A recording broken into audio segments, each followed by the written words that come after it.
Hello everyone, welcome to my YouTube channel. मैं हूं मोनिका सैनी।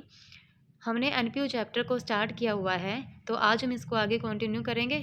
देखो, आज हम देखेंगे रिसिप्ट एंड पेमेंट अकाउंट और इनकम एंड एक्सपेंडिचर अकाउंट के बीच में डिफरेंस को।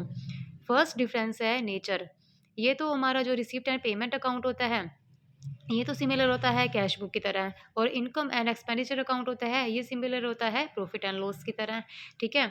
जो कैश बुक होता है, इसके अंदर तो हम डिटेल में सारा कुछ जो ट्रांजैक्शन होती है सब कुछ डिटेल में डालते हैं। और हमारा जो इनकम एंड एक्सपेंडिचर अकाउंट होता है, इसमें हम टोटल करके डालते हैं।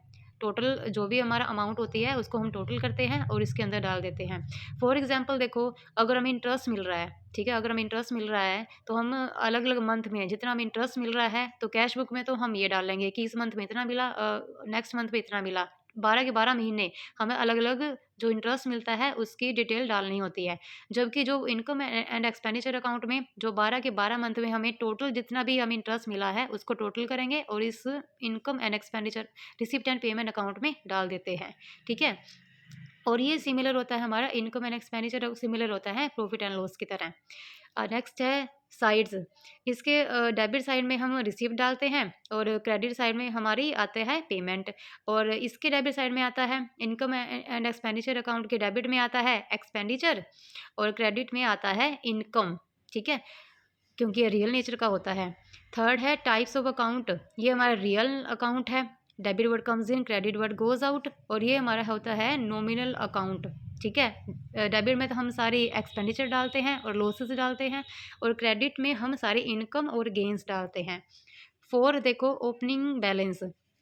जो हमारा रिसीप्ट एंड पेमेंट अकाउंट होता है, ये हमारा स्टार्ट होता है ओपनिंग कैश और मतलब बैंक बैलेंस के ओपनिंग बैलेंस से। जो भी हमारे पास कैश होती है और जो भी हमारा बैंक में पैसा होता है, उसके जो ओपनिंग बैलेंस होता है वहाँ से ये जो अकाउंट होता है ये स्टार्ट होता है। और इसका कोई अकाउंट नहीं होता इनकम एंड एक्सपेंडिचर में। सिर्फ हमें चालू वर्ष में जितने भी हमारे खर्चे हुए हैं और जितनी भी हमारी इनकम होती है उसको हम देखते हैं, तो इसके कोई भी ओपनिंग बैलेंस नहीं होता। ठीक है। नेक्स्ट देखो, क्लोजिंग बैलेंस।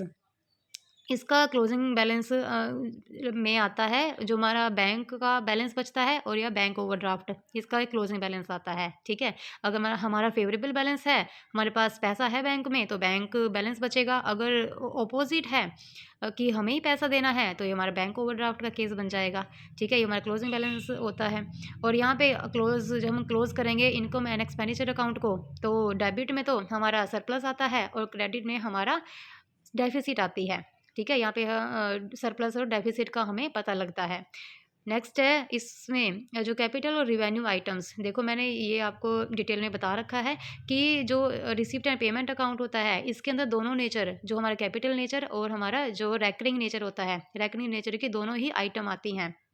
जितनी भी ट्रांजैक्शन होती है दोनों ही आती है, चाहे वो कैपिटल की हो चाहे वो रिवेन्यू नेचर की हो। और इसके अंदर इनकम एंड एक्सपेंडिचर के अंदर सिर्फ रिवेन्यू नेचर की आती हैं। ठीक है, रिवेन्यू जो रेकरिंग नेचर से है, जो बार बार होती है, वही इसके अंदर ट्रांजैक्शन आएंगी। नेक्स्ट है period of income and expenses. ये जो हमारा income receipt and payment account होता है, इसके अंदर हमारी सारी ट्रांजैक्शन होती है, चाहे वो करंट ईयर से संबंधित हो, चाहे वो पिछले वर्ष से संबंधित हो, चाहे वो अगले वर्ष से संबंधित हो। मीन्स अगर हमें पैसा मिल रहा है ना, अगर हमें करंट ईयर में पैसा मिल रहा है, तो हम सारा डालेंगे। चाहे वो पैसा पिछले वर्ष साल से संबंधित हो, चाहे वो पैसा अगले साल से संबंधित हो, तो हम सारा ही इसके अंदर डालेंगे, क्योंकि वो पैसा हमें मिल तो रहा है ना। करंट ईयर में हमें जितना भी पैसा मिल रहा है और जितना भी हम भुगतान कर रहे हैं, पेमेंट कर रहे हैं, ठीक है, वो सारा डालेंगे। चाहे वो पिछले, इसका बात का फ़र्क नहीं पड़ता कि वो पिछले साल से संबंधित है। मीन्स पिछले साल का वो आउटस्टैंडिंग है, तो वो भी हमें, अगर हमें आउटस्टैंडिंग है पिछले साल का, अगर हमें इस साल मिल रहा है ना, तो हम डालेंगे। अगर हमें एडवांस में मिल रहा है, नेक्स्ट ईयर के हमने पहले ये एडवांस में हमें मिल रहा है, जैसे सब्सक्रिप्शन हमें एडवांस में मिल गया इसी साल, जो नेक्स्ट ईयर का है, तो हम इसको भी डालेंगे, क्योंकि वो हमें मिल तो रहा है ना। ठीक है, हमारे पास पैसा आ रहा है। ऐसे ही पेमेंट होती है, जो भी हम पेमेंट होती है, चाहे वो पिछले साल से संबंधित हो चाहे अगले साल से, इसका बात का कोई फ़र्क नहीं पड़ता, हम सारे ही डालेंगे। नेक्स्ट इसके अंदर देखो, इनकम एंड एक्सपेंडिचर के अंदर सिर्फ चालू वर्ष से संबंधित, जो भी हमारा करंट ईयर से संबंधित होता है, वो सब कुछ इसके अंदर डालते हैं। ना ही वो पिछले साल से संबंधित होना चाहिए, ना ही वो जो आय और व्यय है मीन्स इनकम और एक्सपेंडिचर है, ना ही वो पिछले साल से संबंधित होना चाहिए, ना ही वो अगले साल से संबंधित होना चाहिए। वो होना चाहिए सिर्फ करंट ईयर से संबंधित, ठीक है, सिर्फ वही ट्रांजैक्शन इसके अंदर आती है। नेक्स्ट है एडजस्टमेंट। इसके अंदर देखो कोई एडजस्टमेंट की ज़रूरत नहीं होती, क्योंकि इसके अंदर जो भी हमारे पास ये कैश बेसिस के बेस पे बनता है।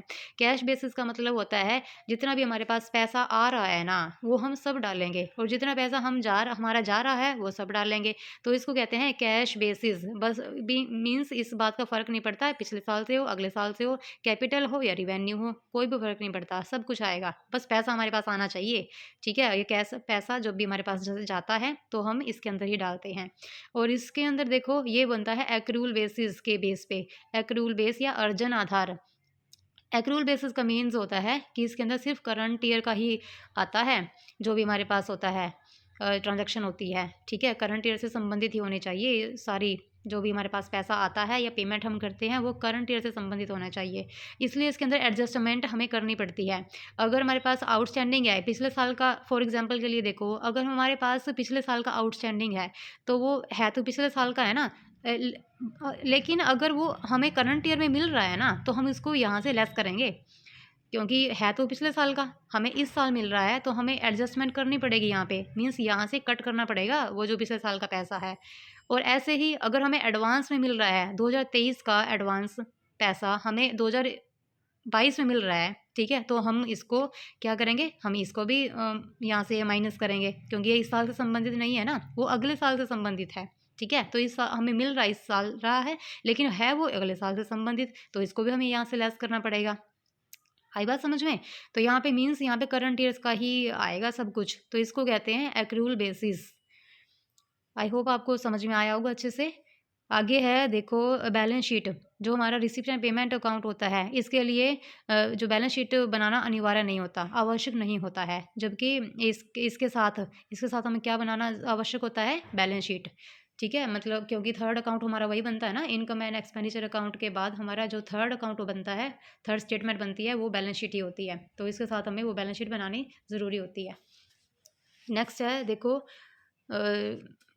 10 डिफरेंस है ट्रांसफ़र ऑफ क्लोजिंग बैलेंस।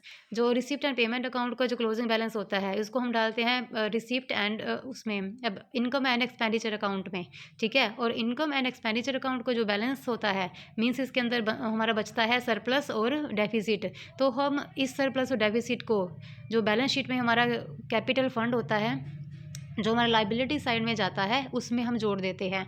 अगर हमारे पास सरप्लस होता है तो उसको हम कैपिटल फंड में लाइबिलिटी साइड में जोड़ देते हैं। अगर हमारा डेफिसिट मींस नेगेटिव बैलेंस बचता है तो हम यहाँ से इसको लेस कर देते हैं, ठीक है।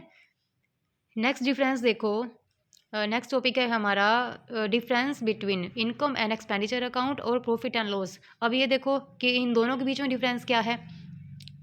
देखो फर्स्ट डिफरेंस है जो हमारा ऑब्जेक्टिव, जो हमारा इनकम एंड एक्सपेंडिचर अकाउंट होता है, इसका ऑब्जेक्टिव क्या होता है, इसका ऑब्जेक्टिव होता है सरप्लस और डेफिसिट देखना कि कितना तो हमें सरप्लस मिल रहा है, ठीक है, अधिक को मतलब हो रहा है, अगर और या कितना हमें डेफिसिट हो रहा है, मीन्स हमें इस बात का पता चलता है कि हमें सरप्लस हो रहा है या डेफिसिट हो रहा है। और यहाँ पे हमें पता लगता है कि कितना हमें प्रॉफिट मिल रहा है, कितना हमें लॉस मिल रहा है, ठीक है। प्रिपेयर्ड बाय, ये किसके द्वारा बनाया जाता है, ये जो हमारा इनकम एंड एक्सपेंडिचर अकाउंट होता है ये तो बनाता है एनपीओज, जो हमारे ऑर्गेनाइजेशन होते हैं, नॉन प्रॉफिट ऑर्गेनाइजेशन होते हैं, वो बनाता है। और इसको जो प्रॉफिट कमाने वाली जो संस्थाएं होती हैं वो बनाती है प्रॉफिट एंड लॉस को, ठीक है। नेक्स्ट है बेसिस ऑफ प्रिपरेशन, तैयार करने का आधार क्या होता है, ये बनता है किसकी हेल्प से, जो हमारा इनकम एंड एक्सपेंडिचर अकाउंट है ये बनता है रिसिप्ट एंड पेमेंट की हेल्प से, जो हमारा रिसिप्ट एंड पेमेंट अकाउंट होता है इसकी हेल्प से बनता है। और ये बनता है ट्रेडिंग अकाउंट के बाद में बनता है ना ये, तो ये तो इस या तो बनता है ट्रेडिंग अकाउंट की हेल्प से भी बनता है, और साथ में कुछ एडजस्टमेंट भी करनी पड़ती है हमें साथ में, या फिर ट्रायल बैलेंस की हेल्प से भी ये तैयार करते हैं इसको। आगे देखो बैलेंस, इसका जो बैलेंस होता है वो सरप्लस और डेफिसिट शो करता है, और इसका बैलेंस नेट प्रॉफिट और नेट लॉस को शो करता है, ठीक है बच्चों। आगे देखो ये आगे है बैलेंस शीट, इसको हम करेंगे प्रैक्टिकल सम की हेल्प से, ठीक है? इसको अगर आप थ्योरी पार्ट पढ़ोगे ना, तो ये आपको अच्छे से क्लियर नहीं होगा। अगर जब आप सम करोगे प्रैक्टिकल, तो ये बहुत अच्छे से आपको क्लियर होएगा। ठीक है? Thank you.